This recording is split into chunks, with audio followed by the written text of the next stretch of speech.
लक्ष्मण काय करतो, तिचं नाक आणि कान कापतो. आपल्याकडे मराठीत म्हण आहे, बरं झालं नाकावर पडली, नाक ठेचलं म्हणतो नाही आपण. मग ते कसं आहे की सौंदर्याचं लक्षण नाकच गेलं की किती भयानक दिसेल. आणि नाक कान कापलेली ती तिच्या विद्रुपतेपेक्षा, कारण ती राक्षस होती, मायावी शक्ती त्यांच्याकडे होते, तर ती काय नाक कान आपलं पुन्हा करू नव्हती शकत का? काय शस्त्रक्रिया करते, ज्याच्याकडे पुष्पक विमान होतं त्या काळी तो काय देवांच्या यांना बोलवून आपल्या बहिणीला ठीकठाक नव्हता, पण ते ज्वलंत लक्षण होतं. जसं द्रौपदीने आपले केस मोकळे सोडले आणि भीमाने प्रतिज्ञा केली होती की दुर्योधनाच्या रक्ताने मी हिची वेणी बांधीन, तसं ते तिने आपल्या अपमानाचं प्रतीक, अपमानाचा बदला रावणाने सतत घ्यावा म्हणून तिने ते नाककान तसे ठेवले होते. आणि ती आक्रोश करत गेली आणि रावणाला सांगितलं की तुझे हेर काय कामाचं. राजाला सहस्त्राक्ष म्हणतात.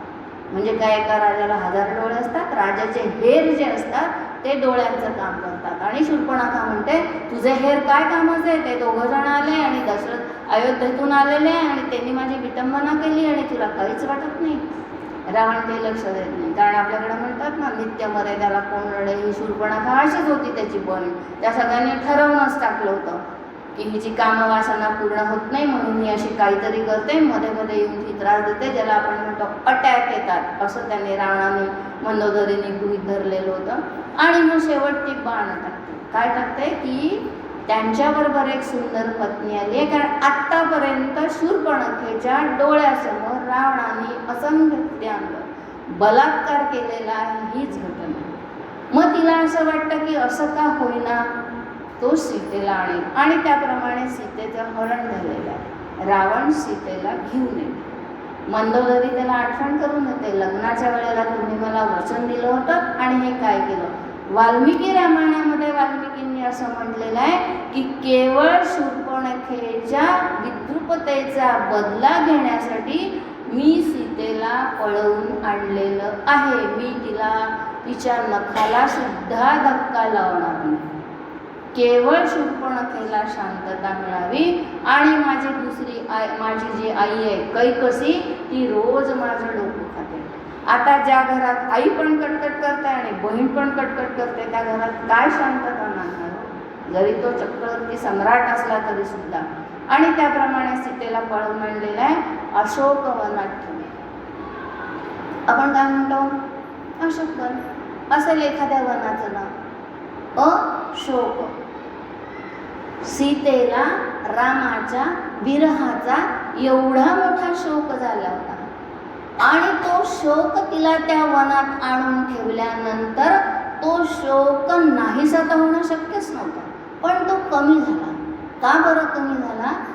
सीतेला अशोकवनात आणून ठेवलं होतं, तिच्यासाठी पहाऱ्यावर त्रिजटा आणि सरमा आणि इतर अनेक राक्षसणींचा जागता पहारा दिला होता. त्याच्या अगोदर आपण थोडंसं त्राटिकेकडे वळूया. म्हणजे राम जेव्हा लहान होते, विश्वामित्रा ऋषींनी त्यांची मागणी केली आहे, विश्वामित्रांचा यज्ञ सफल झालेला आहे आणि त्यानंतर ते त्यांना मिथिलेकडे घेऊन निघालेली आहे, तेव्हा त्राटिका येते. आणि त्राटिका आल्यानंतर विश्वामित्रांनी रस्त्यात जाताना सांगितलेलं आहे की पहिले ही सुंदर राक्षसाची पत्नी आहे, त्या सुंदाचा वध झाला. आणि तेव्हापासून आपल्या पुराणांमध्ये असं वर्णन आहे की जेव्हा हे सगळी प्रजाती निर्माण झाली, यक्ष किन्नर दानव मानव, तेव्हा त्यांना राक्षस का बरं नाव मिळालं. रक्षण करणारे ते राक्षस. पण पुढे ते आपल्या शक्तीने उन्मत्त झाले आणि त्यांच्यातली चांगला गुण जो होता रक्षण करायचा ते सोडून दिला आणि त्याच्याऐवजी ते प्रजेचं भक्षण करायला लागले.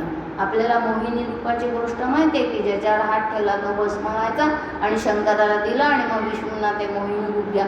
म्हणजे अशी माणसाची ही जन्मजात प्रवृत्ती आहे. 9 गुण चांगले असले तरी 1 गुण वाईट होतो आणि वाईट गुणाचा प्रादुर्भाव आणि प्रस्फुटीकरण माणसाच्या मनात खूप लवकर होतं. आणि त्याप्रमाणे हे जे राक्षस होते ते भक्षक झाले. आणि ही जी त्राटिका आहे ही सुंदाचा वध केल्यामुळे जो दिसेल त्याला खायचं, ज्या ऋषींनी दिसतील त्यांना नष्ट करायचं, त्यांच्या यज्ञामध्ये विघ्न आणायचं असं ठरलं होतं. आणि ते ठरल्यानंतर एकदा राम लक्ष्मण जेव्हा जात होते तेव्हा ती त्राटिकेची गोष्ट सांगतच होते. तिला पहिले तारिका असं नाव दिलेलं आहे रामायणामध्ये. आणि मग ती तारिका जेव्हा भक्षक होते तेव्हा तिला त्राटिका म्हणतात. आणि मग मग वाल्मिकी विश्वामित्र ऋषी त्याला म्हणतात, बघ ती येते आहे त्राटिका, काय करणार, मारणार का नाही.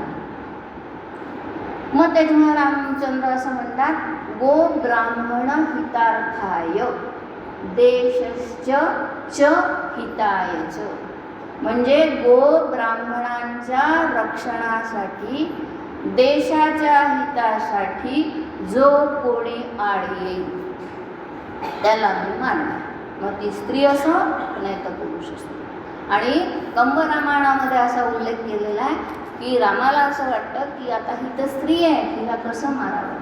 मग तेव्हा त्यांनीच पुढे स्पष्टीकरण दिलं आहे की स्त्री जेव्हा मातृशक्ती असते तेव्हा तिचा वध करायचा नसतो, आणि जेव्हा ती भक्षक होते तेव्हा ती मारण्याच्या योग्यतेचीच असते.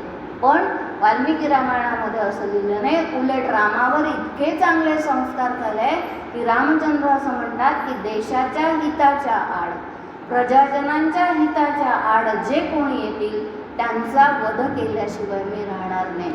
आणि रामचंद्र एका ह्याच्यात तिचे पहिले हात पाय कापतात आणि नंतर तिचा वध करतात.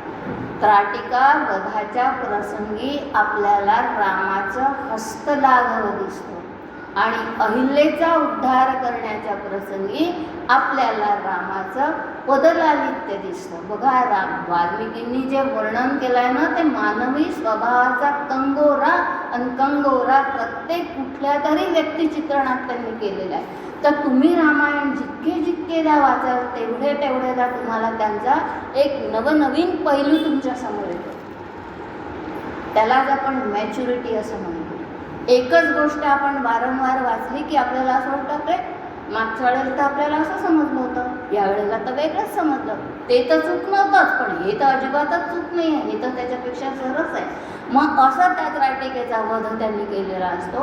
म्हणजे जी भक्षक असते, ऋषीमुनींना त्रास देणारी जी असते, वराने जी उन्मत्त झालेली असते, अशा स्त्रीचा ते नाश करतात आणि आपलं हस्तलाघव ते दाखवतात. आणि ते तेव्हा त्या त्राटिकेचा केलेला निमिषार्धात केलेला वध पाहून विश्वामित्र ऋषींच्या मनात आहे की आता सीता स्वयंवराचा जो कोणता पण लावलाय, आपल्याकडे ना स्वयंवर फक्त नलदमयंतीचंच झालं आणि इंदुमतीचं स्वयंवर झालं. आणि हे जे सगळे आहेत ना हे पण आहेत. द्रौपदी स्वयंवर आपण म्हणतो ते पण स्वयंवर नाही आहे. जो पण जिंकेल तो तिचा नवरा. मग त्याप्रमाणे ह्यांनी जनक राजांनी पण लावला होता की शिवधनुष्याचा जो भंग करेल त्याला मी माझी सीता देईन. त्या दिवशी विश्वामित्रांना वाटलंय की याचं हस्तलाघव इतकं चांगलं आहे की नक्की शिवधनुष्याचा भंग राम करणार, आणि म्हणून ते जनकाकडे रामाला घेऊन चालले. म्हणजे रामाच्या सगळ्या गुणांचं वर्णन, नखशिकांत आपण ज्याला म्हणतो तसं सगळं वर्णन वाल्मिकींनी केलेलं आहे. हस्तलाघव दिसलं, पदलालित्य आपल्याला दिसलं. त्याच्यानंतर आपल्याला आता इथे सीतेला अशोकवनात आणून ठेवलेलं आहे. मारुतीने तिचा शोध घेतलेला आहे आणि आता फक्त शेवटचे 2 महिने उरलेले आहेत. आणि ते 2 महिने उरलेले असताना वारंवार ही शूर्पणखा त्या रावणाला जाऊन दिसवते की अजून तू सीतेचा उपभोग घेतला नाहीस, असं केलं नाहीस, माझ्या सुडाचा बदला निघाला नाही, अजून ते राम लक्ष्मण मेले नाही. इकडे राम लक्ष्मणांनी तारेच्या अधिपत्याखाली युवराज पदाखाली त्यांनी इथे सेतू बांधलेला आहे आणि ते तिथपर्यंत येऊन पोचलेले. 2 महिने होऊन गेले आणि रावण येतो आणि म्हणतो 2 महिन्याची मुदत मी तुला दिलेली आहे, आता तू ठरव मला वश व्हायचं की नाही. आता वेळोवेळी वाल्मिकी रामायणामध्ये असा उल्लेख केलेला आहे की जेव्हा सीतेच्या समोर रावण येतो आणि सीतेशी बोलतो तेव्हा ती एक गवताची काडी समोर जाते. गवताची काडी समोर जाते म्हणजे काय, इतर जे असतात तुलसी रामायणामध्ये असं वर्णन केलेलं आहे. तो हा काही मी तुम्हाला सांगणार नाही, पण तुलसी रामायणामध्ये असं वर्णन केलेलं आहे की त्या काळी उत्तर प्रदेशामध्ये किंवा एकंदर स्त्रियांना असा पडदा घ्यायची पद्धत होती. आणि इथे रावणाशी बोलताना पडदा कुठून आणणार ना, तर ती थोडंसं आपला अवगुंठित करायची, पण ते म्हणजे प्रतीक रूपाने घेतला. आणि दुसरा अर्थ असा की ज्या रे रामा पुढे तर तू कसपटा समान आहे, गवताच्या काडी समान आहे, एकदा माझ्या रामाला इथे येऊ तर दे म्हणजे समजेल तुझा पराक्रम किती येतो. अशा अर्थाने पण का होईना. आणि मग या सीतेच्या ज्या रक्षक केलेल्या असतात, मग रावण म्हणतो की तू जर का मला वश झाली नाही तर तुझे खांडोळे करीन आणि या सगळ्या राक्षसींना खायला घालीन. रामाची कुठल्याही प्रकारची हकीकत सीतेला कळलेली नाहीये. नुसतं हनुमंतांनी भेट घेतलेली आहे, ती मुद्रिका दाखवलेली आहे आणि सांगितलंय की आम्ही लंकेपर्यंत येऊन पोचणार आहोत. बुद्धिमतां वरिष्ठां हनुमंताला का म्हणतात, तर त्यांनी सीतेला असं सांगितलंय की मी तर एक सामान्य वानर आहे, माझ्यापेक्षा बलवान आहेत आमच्या सैन्यातले आणि तू काही काळजी करू नको, आम्ही तिथे येऊ. आणि त्याप्रमाणे नल आणि नील हे इंजिनियर असतात, त्यांनी सेतू बांधलेला आहे आणि सेतू बांधून ते लंकेच्या पहिलं तीरावर येऊन पोचलेले आहेत. आता बघा, जिथे भावाची भावाला साथ असते तिथे भाऊ विजयी होतो. रावणाला बिभीषणाने सोडून दिलेला आहे म्हणून रावणाचा पराजय झालेला आहे. बिभीषणाला खूप जण घरभेद्या म्हणतात, पण बिभीषण वाल्मिकींच्या कथनानुसार अजिबात घरभेदी नाही. बिभीषणाने वेळोवेळी रावणाला सावध केलेलं आहे. पहिल्यांदाच त्यांनी सांगितलं सीतेला पळवून आणून एक नवीन संकट कशाला आणलं बाबा. हे 3 जण जे आहेत, कुंभकर्ण, रावण आणि शूर्पणखा, हे कैकसीवर गेलेले आहेत आणि विभीषण हा एकटा वैश्रव ऋषींवर गेलेला आहे. त्यामुळे तो भक्त आहे. भक्त याचा अर्थ काय, अन्यायाचा प्रतिकार करणारा. सगळ्यांनी म्हटलंय की तो रामभक्त आहे. आणि तशीच ही विभीषणाची बायको सरमा. आता सरमा या नावाचा उल्लेख मला एका वेदात मिळाला. कैलास पर्वत, त्याच्याजवळ मानसरोवर आहे, मी पाहिलं आहे. खरोखर आहे, जे वर्णन करतात ना की म्हणे पहाटे 3 वाजता तिथे देव येतात स्नानासाठी. देव येतात की नाही मला माहीत नाही, कारण ते 3 वाजता काही आम्ही जागोबिग नव्हतो, काय हुरहुडी भरते अंगात एवढी. पण त्या मानसरोवरामध्ये जेव्हा आपण, मला म्हणजे आपली एक श्रद्धा असते की असं पवित्र ठिकाणी गेलं की आपण आंघोळ करावी. अरे काय मायनस टेम्परेचर असेल त्या दिवशी पाण्याचं. मी गेली त्या मानसरोवरात आणि असं इतक्या पाण्यामध्ये मी डुबकी मारली तर अक्षरशः खालचं तळ दिसतं, इतकं नितळ आहे. प्रदूषणच नाही, कारण लोक जातच नाही, लोक जिकडे तिकडे घाण करतात. मग त्या मानसरोवरामध्ये आज अजूनही असं आहे. आणि त्याच्यानंतर मी तिथे डुबकी मारली, बाहेर आली, इतकी मला थंडीने मी इतकी गारठले गेली की आम्ही 10 जण ट्रिपला गेलो होतो. 10 दुलया माझ्या अंगावर असूनही मी एवढी उडत होते. पूर्ण एक विक्सची बाटली माझ्या अंगाला. सगळे म्हणत होते आमच्या बरोबरचे की तू जाऊ नको बरं, ती थंडी जा देणार आहे. म्हटलं काय होणार आहे, मरीन ना, मरायचंच आहे एक दिवस, पण मी याच्यात आंघोळ करणार. सासऱ्यांच्या नावाने तर्पण केलं, आईच्या नावाने तर्पण केलं, जे काही मला संस्कृत येतं त्यानुसार मी सगळं केलं. मग या मानसरोवराची पाण्याची पातळी वाढायला लागली आणि तिथे हा यक्ष बसलेला होता. आणि ती पातळी जशी वाढायला लागली तेव्हा त्याला दिसलं की एक छोटी तिथे एक बालक पडलाय आणि त्याला पाणी लागल्यावर ते रडताय. म्हणून तो यक्ष म्हणतो सरमा सरमा सरमा, म्हणजे तू बाजूला, मा म्हणजे नको, हे सरोवरा तू इकडे येऊ नकोस. आणि म्हणून तिला सरमा हे नाव दिलेलं आहे.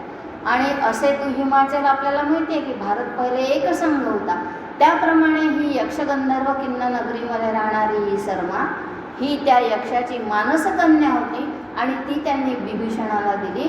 मग ती पण चांगली सुसंस्कारितच होती आणि बिभीषणासारख्या भक्ताजवळ ती राहिली होती. त्यामुळे जरी रावणाने तिच्यावर हे दिलेला होता, तिची नियोजन केलं होतं सीतेच्या रक्षणासाठी, तरी पण ती नेहमीच तिने सीतेची बाजू घेतलेली आहे, तिने सीतेचं रक्षण केलेलं आहे.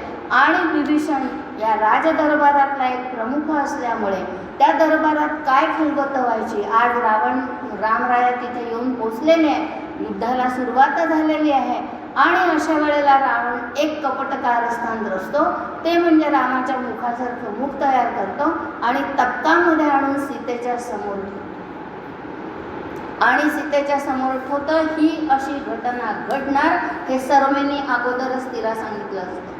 म्हणजे जसं आपण म्हणतो ना भांगेत उगवलेली तुळस, तशी त्या राक्षसांच्या राजधानीत त्या गराड्यात तुळशीप्रमाणे पवित्र असणारी ही सरमा तिने सीतेला मानसिकदृष्ट्या तेव्हाच तयार करून ठेवलेलं होतं आणि सीतेला हे मान्य असतं.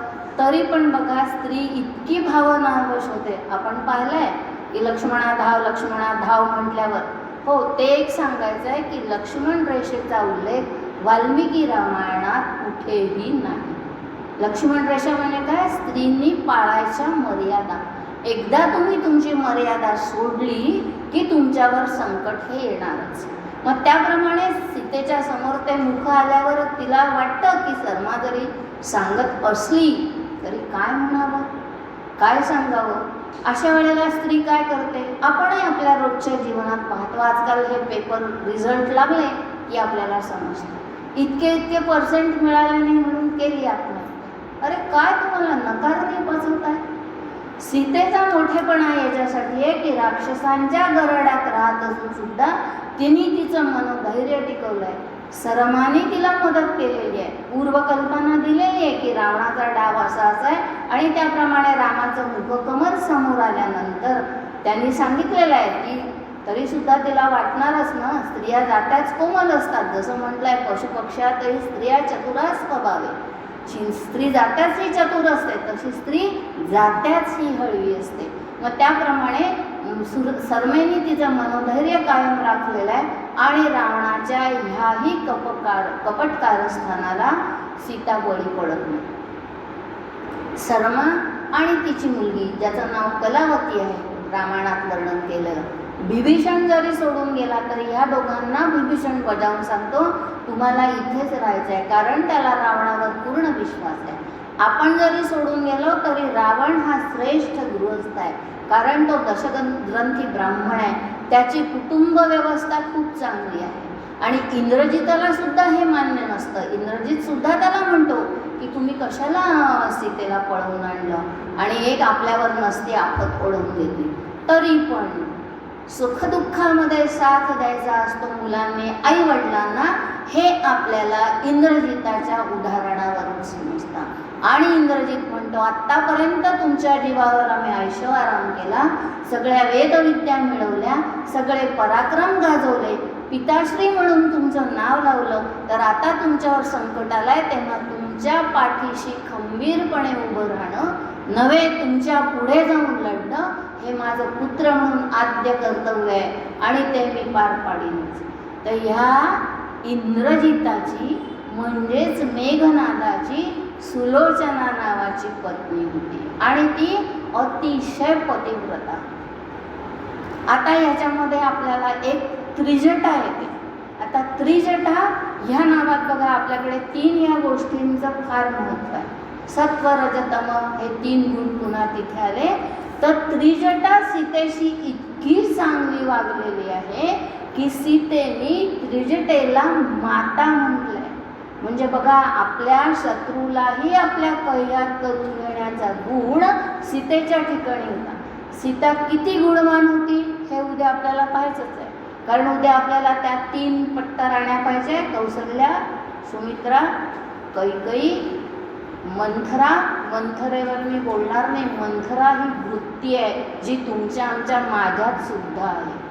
तर त्या वृत्तीचं दमन आपण कसं करायचं हे रामायणातून आपल्याला शिकायचं आहे. पण मी सुमित्रेबद्दल आणि उर्मिलेबद्दल मात्र नक्की बोलणार आहे की ज्या उर्मिलेचा उल्लेख केला गेला नाही. मग ह्याप्रमाणे ही जी त्रिजटा राक्षसी असते, ह्या त्रिजटा राक्षसीला सीतेने माता म्हटलेलं आहे. माता म्हटलेलं आहे आणि माता म्हटल्यावर तिने विश्वास संपादन केलेला आहे. आणि विश्वास संपादन केलेला त्रिजटेचा अर्थ माझ्या बुद्धीनुसार. माणसाचे सत्व रज तम जे गुण असतात, तामसी वृत्तीत वाढलेली ती सीतेच्या सहवासात राजसी वृत्तीत आली आणि राजसी वृत्तीतून सात्विक वृत्तीकडे जाणारी ती 3 जटा 3 पाट काढतात. तशी ती त्रिजटा सीतेची आई बनली. आणि ती त्रिजटा कशी सीतेला हे करते? मग आता कल्पकता कोणती आहे? या कंबरामायणामध्ये असं म्हटलं आहे, रावण येऊन तिला धमकी देऊन जातो की तू जर का झाली नाही तर बघ 2 महिन्यानंतर तुझे असे हाल होतील. इकडे येऊन पोचलेले आहेत रामराया तीरावर. त्रिजटा म्हणते मला ना मोठ्यांनी बोलते, त्या अशोकवनात ज्या सगळ्या राक्षसिणी असतात त्यांना म्हणते मला ना काल एक स्वप्न पडलं. आणि आपण काय म्हणतो, पहाटे पहाटे जी स्वप्न पडतात ती खरी होतात. त्या स्वप्नात म्हणे वानर आले आणि त्यांनी सगळ्या लंकेचा नाश केला. आता हनुमंतांनी केलेलाच असतो, तर तो वानर आपल्याबरोबर सैन्य पण घेऊन येतो आणि सगळ्या लंकेची राखणमोडी करतो. आणि म्हणे त्यांचा जो सेनापती आहे ना, तो रामराया, त्यांचा विजय होतो. तर बघा, तुम्ही विचार करा, उद्या युद्ध झालं, सायकोलॉजिकल ट्रीटमेंट कशी असते. उद्या जर का युद्ध झालं, त्या युद्धामध्ये राम जिंकला, मी म्हणत नाही की राम जिंकला पाहिजे, जिंकला आपलाच राजा पाहिजे, रावणच पाहिजे, एवढा शूर आहे, सगळं ती त्याच्यानंतर त्या राक्षसिणींसमोर भाषण करते. पण जर का राम जिंकला आणि सीतेची सोडवणूक झाली, मग सीता काय सांगेल रामाला, ह्या आहेत ना, यांनी मला खूप छळलं. मग बघा काय होईल. आपण आयाराम गयाराम पाहतोच, जरा कुठे पद मिळालं असलं की या पक्षातून त्या पक्षात करतात. तसा मनाचं खच्चीकरण, मनोभंग त्रिजटेनी सीतेच्या रक्षणासाठी केलेला आहे. आणि हा मनोभंग केल्यामुळे ह्या राक्षसिणी स्वस्थ बसलेल्या आहेत. त्या स्वप्नाच्या दिवसापासून ह्या राक्षसिणींनी त्रिजटेला त्रास देणं बंद केलेलं आहे. एक बाजू बंद झाली की जी खरोखर भक्षक होती तिला तिने शांत केलेलं आहे. मग हेही नसे थोडं काही त्रास तर बंद केला, आता पुढे सुख मिळेल की नाही ते नंतरचं पाहिलं जाईल, पण होणारा त्रास तर बंद झाला. त्याच्या मध्यभागात एक अशी घटना घडते. यांनी कंबरामायणामध्ये असं वर्णन केलं आहे, पण वाल्मिकी रामायणाने असं म्हटलं आहे की लक्ष्मण आणि राम या दोघांचे मुखवटे आणले आहे. हे मावशी केळकरांचं जे रामायण आहे ना, त्याच्यात त्यांनी दिलेलं आहे. आणि ते मुखवटे सीतेसमोर आणले जातात आणि सीतेला तो म्हणतो की बघ, हे दोघं जण मेले, ज्यांच्या जीवावर तू उड्या मारत होती, काय आता तुझं होणार. आणि मग सीता आत्मदहनासाठी सिद्ध होते. तेव्हा ही जी त्रिजटा असते ती त्रिजटेला म्हणते की अगं, तू त्याचे केस उपटून बघ. म्हणजे आपला केस जेव्हा निघतो तेव्हा तुम्ही बारकाईने पाहिलं तर त्याच्या मुळाशी असं पांढरं पांढरं असतं. आणि त्या तिच्या त्रिजटेच्या सांगण्याप्रमाणे ती त्या मुखकमलातला एक केस उपटते आणि तिथे पांढरं नसतं. म्हणजे हे मानवी शरीर नाही आहे. हा लक्ष्मण पण नाही आणि हा राम पण नाही. म्हणजे बघा, पूर्वीच्या काळच्या स्त्रियांना किती ज्ञान होतं. आणि हे ज्ञान त्यांचं सगळं स्वकष्टार्जित आहे. जो कष्ट करेल त्याला यश मिळाल्याशिवाय राहत नाही. फक्त आपली माहिती चांगल्या मार्गाकडे वळवायची की वाईट मार्गाकडे वळवायची हे आपल्यावर अवलंबून असतं. याप्रमाणे त्रिजटेनी सीतेला मदत केली आहे. आणि तुलसी रामायणामध्ये त्यांनी असं म्हटलेलं आहे की त्रिजटा कशी भक्ती होती. त्रिजटा नाम राक्षसी एका. तुलसी रामायण जर का तुम्ही वाचलं तर तिथे यमक त्यांनी खूप जुळवलेले आहे आणि त्यांची ती अवधी भाषा असल्यामुळे ते राक्षसी नाही म्हणत, राक्षसी एका रामचरण रती निपुण विवेका. आता ती रामचरणाच्या प्रती कोण, ती त्रिजटा. आता रामाचे चरण कुठेही नाही पाहिले होते, मग तुलसीदासांनी असं वर्णन केलं. म्हणजे हे काय खोटं आहे का. तर सीतेच्या मनात सदैव राम असायचा आणि सीतेची सेवा करणारी ती त्रिजटेला सीतेने आई म्हटलं होतं. म्हणून हे असं वर्णन करतात, रामचरण रती निपुण विवेका. रामचरणाशी रत झालेली सीता तिच्या चरणाजवळ ही जाणारी, कारण निपुण विवेका. तिची विवेक बुद्धी जागृत होती. चांगलं काय आणि वाईट काय हे सीतेच्या सहवासात राहून तिला समजलेलं होतं. म्हणून आपल्याकडे आपले जे संत असतात ते सांगतात नेहमी सत्संग करा, सत्संग करा, सत्संग करा. सत्संग करायचा नसेल तर निदान दुर्जनांच्या संगतीत तरी राहू नका. आपल्याला मिळालेलं हे जे आहे क्षीणे पुण्य मदत लोके विंशती, काल मी याचा उल्लेख केला आहे की आपला पुण्याचा साठा कमी झाला आणि आपण मानव म्हणून इथे आलो. मग इथे आल्यावर आपल्याला पापाचं धनी व्हायचं नाही, सत्संग करायचा. जे काय आपलं बँक बॅलन्स आहे ते खर्च तर नका करू, म्हणजे पुण्याचं त्याच्यात तुम्हाला वाढ करता आली नाही तर एक वेळ चालेल. या जन्मात मनुष्य जन्म मिळालाय पुढचाही तुम्हाला मनुष्य जन्म मिळालाय. आता ह्याच्या आपल्याला वादात शिरायचं नाही. पाप आणि पुण्य बरोबर झालं की म्हणे मनुष्य देह मिळतो. मी माझा आध्यात्मिक वाचन किंवा आध्यात्मिक मोठेपणा एवढा नाही म्हणून मी याच्यावर बोलू शकत नाही. पण ह्यांनी जे म्हटलंय रामचरण रती, जी रामाच्या चरणांशी सदैव रत झालेली आहे, निपुण विवेका, तिला सीतेच्या सहवासात राहून तिचा विवेक जागृत झालेला आहे आणि अशी मदत तिने केली आहे. अरे आपण घरात आपल्या आईला आई नाही म्हणत किंवा नावं ठेवतो. ती म्हातारी झाली तर आपण म्हणतो आय, सासूची तर गोष्ट सोडा, हो मुलीसुद्धा आयांशी कसं वागतात आपल्याला माहिती. ती झाकली मूठ असते ना, ती बंद ठेवलेली बरी. हा याच्यातला फरक नसतो. तरुण पिढी वाईट आहे असं मला म्हणायचं नाही. तुमचं जे वय असतं आणि तुमच्यावर झालेले जे संस्कार असतात, तुम्ही जी परिस्थिती पाहिली असते ती परिस्थिती आणि ही परिस्थिती याच्यातला असणारा तो विरोधाभास असतो. माणूस हा जन्मजात कधीही वाईट नसतो. माय लेकी पण वाईट नसतात, पण परिस्थितीमध्ये होणारं हे द्वंद्व असतं. मग त्याप्रमाणे सीतेची होणारी ही जी आहे, म्हणून गोस्वामीजी म्हणतात निपुण विवेका, विवेक आणि अविवेक म्हणजे काय हे समजणारी ती त्रिजटा, जिला सीतेने मातेचा दर्जा दिलेला आहे. याच्यात सीतेचं मोठेपण जसं दिसतं तसं त्रिजटेने स्वतःला कसं बदलवून घेतलं हे पण दिसतं. आपल्याकडे म्हटलंय स्वभाव दुरतिक्रमः, पण नाही, आपला स्वभाव सुद्धा आपण बदलवू शकतो.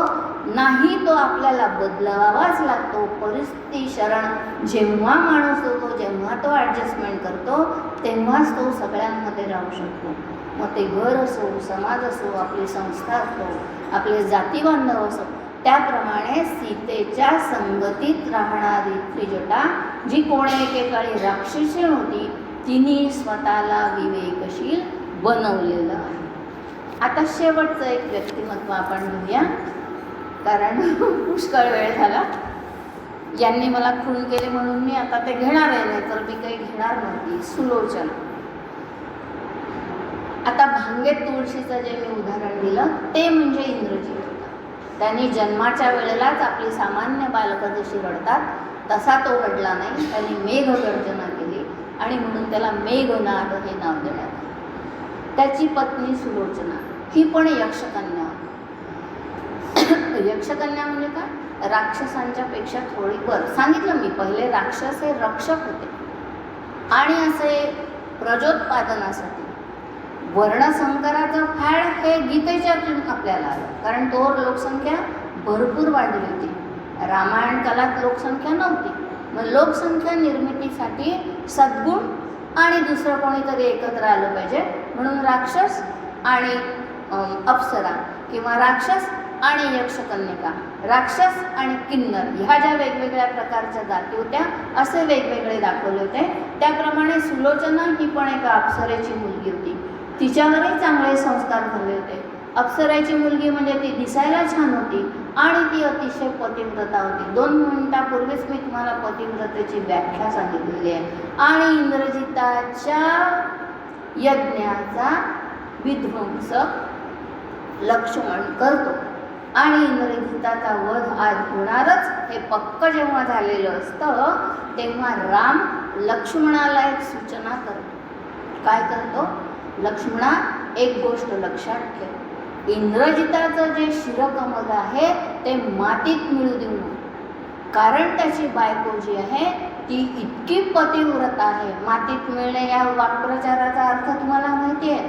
तर इंद्रजिताचा तू सन्मान कर आणि तू असं ठरव की तू इंद्रजिताला जेव्हा मारशील तेव्हा त्याचं शिरकमल हे बाणाच्या अग्रावरच राहिलं पाहिजे. म्हणजे पडली तरी माझं नाक वर, ही जी प्रवृत्ती असते तशी इंद्रजिताचा जरी वध झाला तरी तो कायम वरच राहिला पाहिजे.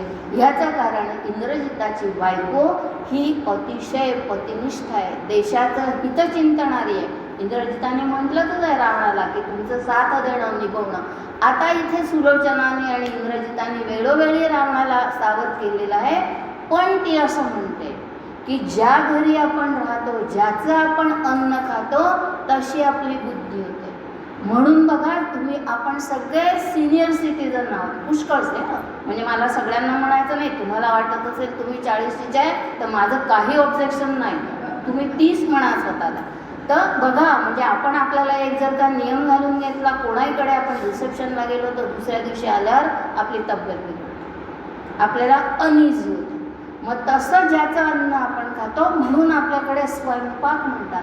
पहिले स्वतःचं अन्न आपण आपल्या हाताने शिजवायचं, ते शिजवता येत नसेल तर मातेने शिजवायचं, ते शिजवता येत नसेल तर बायकोने शिजवायचं, ते शिजवता येत नसेल तर कुठल्या तरी गृहिणींनी शिजवायचं, आणि त्याच्यानंतर सर्व ठीकच ठीक आहे. आता मी याच्यावर काही भाष्य करत नाही. त्याप्रमाणे सुलोचना इंद्रजिताला म्हणते की आपण जरी कितीही चांगलं असलो तरी रावण राक्षस आहे, तो आपला राजा आहे, ते आपले पिताश्री आहे, त्यांच्या बुद्धीतून निर्माण झालेलं, त्यांच्या आधिपत्याखाली आपण राहिलेलो आहे. त्यामुळे आपण जे कोणतं अन्न भक्षण केलं आहे ते सगळे संस्कार आपल्यावर झालेले आहेत. त्यामुळे विजयश्री तुम्ही खेचून आणू शकालच, रावणाचा विजय होईलच असं मला अजिबात वाटत नाही. आपलं मूल किती लायकीचं आहे हे आपल्याला समजायला पाहिजे. मी आता संस्कृतच्या ट्युशन्स घेतो ना, मला येतात वेगवेगळे पालक माझ्या अहो आमचा हा न खूप हुशार आहे पण काही ऐकतच नाही. अरे तुमचं मूल तुमचं ऐकत नाही तर टीचरचं काय ऐकणार आहे? ही कौतुकाची गोष्ट नाही आहे. रामायणातून आपल्याला काय शिकायचं आहे तर हे सुद्धा शिकायचं आहे. त्याप्रमाणे सुलोचना इंद्रजिताला म्हणते, म्हणजे तिने इनडायरेक्टली इंद्रजिताला सांगितलेलं आहे की अपयशाची सुद्धा तो तयारी ठेव. जय पराजय कोणाचा होईल आपल्याला माहिती नाही, पण एका विशिष्ट आशेने तू जाऊ नकोस. आणि त्याप्रमाणे त्यांनी इंद्रजिताला औक्षण केलेलं आहे आणि इंद्रजित लढाईवर निघालेला आहे. आपल्याला माहिती आहे विभीषणाने ते गुह्य सांगितलेलं आहे. हां, इथे आपल्याला असं म्हणता येईल की विभीषणाने गृहभेद केला, म्हणून आपण म्हणतो ना झाकली मूठ 1.25 लाखाची. विभीषणाने जर का ते गुह्य सांगितलं नसतं तर इंद्रजिताचा पराभव होणं कठीण आहे. म्हणून जेव्हा रामाला राज्याभिषेक होतात तेव्हा सगळे मुनिगण सगळे ऋषी म्हणतात रामा तुझ्यापेक्षा लक्ष्मणाचा पराक्रम जास्त मोठा आहे. कारण इंद्रजित कसा झाला, इंद्राला सुद्धा त्यांनी हरवलाय, अजिंक्य असणारा हा इंद्रजित. मग त्याप्रमाणे सुलोचना त्याची थोडीशी मनोभूमिका तयार करते की पराभव सुद्धा होऊ शकतो बरं, ते तेवढेच तुल्यबल आहे. तेव्हा ऑल द बेस्ट, तुमचं ॲट द लेव्हल बेस्ट जे आपण म्हणतो की तुम्हाला जेवढ्या कोणत्या पराक्रमाची शर्थ करता येत असेल तेवढी तुम्ही तुमच्या पराक्रमाची शर्थ करा आणि आजची लढाई करा. आणि रावणाचा पराजय झाला याचं एक कारण आहे की रावणाने जी चूक दुर्योधनाने केली, म्हणजे रामायण पहिलं झालं आहे त्याच्यानंतर महाभारत झालं आहे, तर रावणाने काय केलं, रोज वेगवेगळ्याला अधिपती सेनापती करून पाठवलं. पण तसं रामाने केलेलं नाही. त्यांनी जे कोणते 7 सेनापती नेमले होते ते एकाच वेळेला रणभूमीवर यायचे आणि म्हणून रामाचा विजय झाला आहे. त्याप्रमाणे हा इंद्रजित तिथे गेलेला आहे, इंद्रजिताच्या यज्ञाचा विध्वंस केलेला आहे आणि यज्ञातून तो उठल्यामुळे इंद्रजिताचा पराभव झालेला आहे. लक्ष्मणाने त्याला बाण मारलेला आहे, इंद्रजित मरून पडलेला आहे आणि इंद्रजिताचं मस्तक रामाकडे तपकात घालून नेले. बघा मान कसा द्यायचा, मरणांती वैराणे जे म्हणतात ते रामरायांनी आपल्या आचरणाने दाखवून दिलेले आहे. आणि मग आता सुलोचनेला तर हे माहीत होतं की आणि सुलोचना म्हणते रावणाला की पिताश्री आता मला सती जायचं आहे. इंद्रजिताचा वध झाला म्हटल्यावर रावण अंतर्बाह्य हादरलेला आहे आणि रावण तर तिथे जाऊन आणणं शक्यच नाही. मग ती मंदोदरीला म्हणते की माझी अशी इच्छा आहे की सती जाण्याची, मला मिळेल ना त्याचं मुखकमल, मला कोणी आणून देईल ना. मंदोदरी म्हणते जा तू. म्हणजे बघा ते किती धर्मयुद्ध होतं. शत्रूच्या पक्षामध्ये एकाकी स्त्री जाते आणि मागणी करते. साधी सुद्धी मागणी होती का? नाही तर हा औरंगजेब पापी औरंगे आपल्याला माहितीच आहे आणि मारे आता जे काय चालू आहे मी न बोललेलंच त्याच्याबरोबर. मग त्याप्रमाणे ही रामाच्या छावणीत गेलेली आणि रामाच्या छावणीत गेल्यानंतर एक स्त्री येते असं दिसल्याबरोबर रामाने तिला उत्थापन दिलेलं आहे. रामराया उठून उभे राहिले आणि वास्तविक लक्ष्मणाने त्या इंद्रजिताला मारलेलं असतं. तो खाली मान घालून उभा आहे तेव्हा सुलोचनासाठी तिचा मारीला पती इंद्रजित. असं मी जेव्हा शाळेत होती तेव्हा आम्हाला कोणता तरी एका धड्यामध्ये होता, आता मला काही ते तेवढं आठवत नाही. 3री-4थीच्या बालभारतीत ते काहीतरी होतं असं, पूर्ण लोकगीत आहे ते. आणि मग राम त्या लक्ष्मणाच्या संमतीने तिला ते इंद्रजिताचं मुखकमल देतो आणि मग त्याच्यानंतर ती त्याच्याबरोबर सती जाते. तर आपल्या कर्तृत्वाने, म्हणजे रावण एवढा मोठा आहे, रावणाची एवढी दहशत आहे, त्याला दशानन म्हणतात, तो दडपशाहीने त्याने आत्तापर्यंत राज्य केलेलं आहे.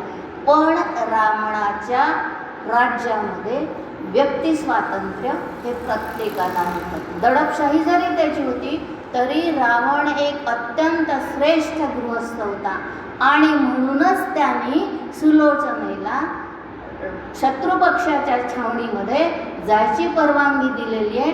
मंदोदरीला तारेकडून का होईना रामाची महती कळलेली होती. तारे तिची मैत्रीण असल्यामुळे तारे वेळोवेळी खबरबात त्यांना मिळत होती आणि मंदोदरीने तिला सांगितलंय की तू निश्चिंतपणे जा. आणि ती जाते, इंद्रजिताचं मुखकमल परत घेऊन येते. म्हणजे एखाद्या स्त्रीने जर का ठरवलं की मी हे करणारच तर आपल्याला करता येतं. फक्त आपला निर्धार किती आहे हे आपल्यावर अवलंबून असतं. आपण आपल्या निर्धारावर पक्के असतो.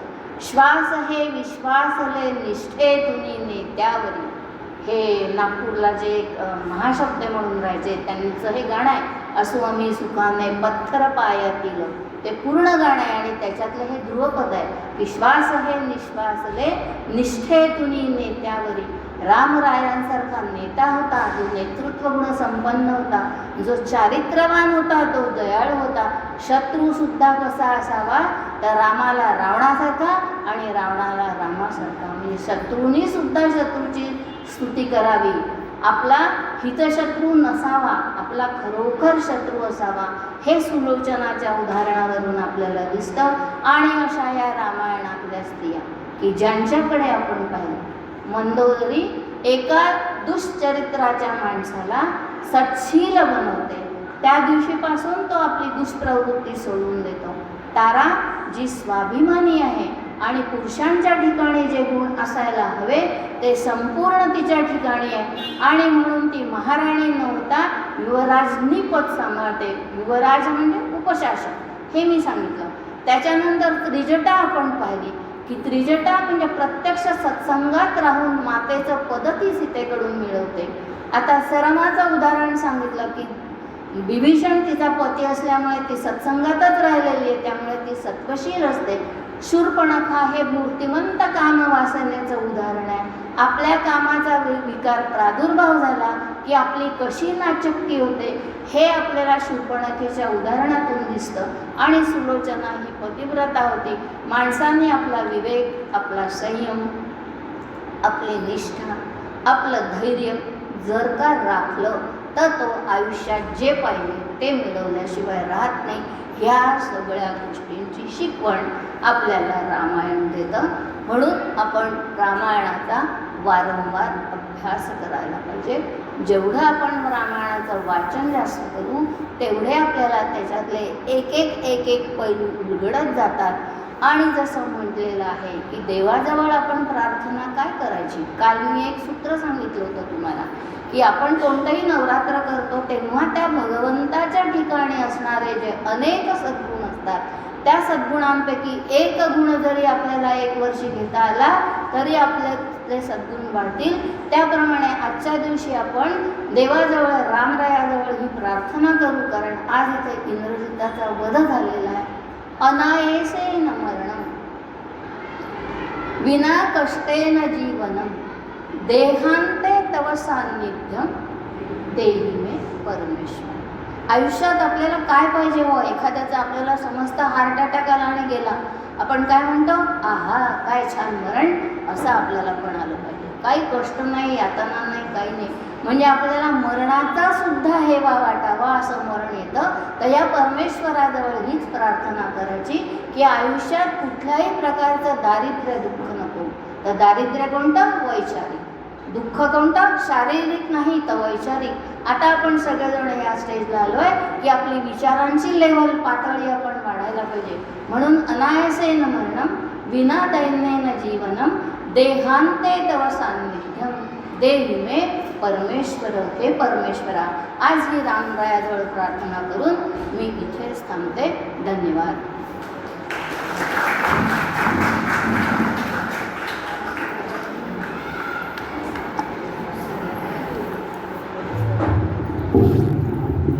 खूपच छान सांगितलं. आम्ही सगळे भारावून गेलो.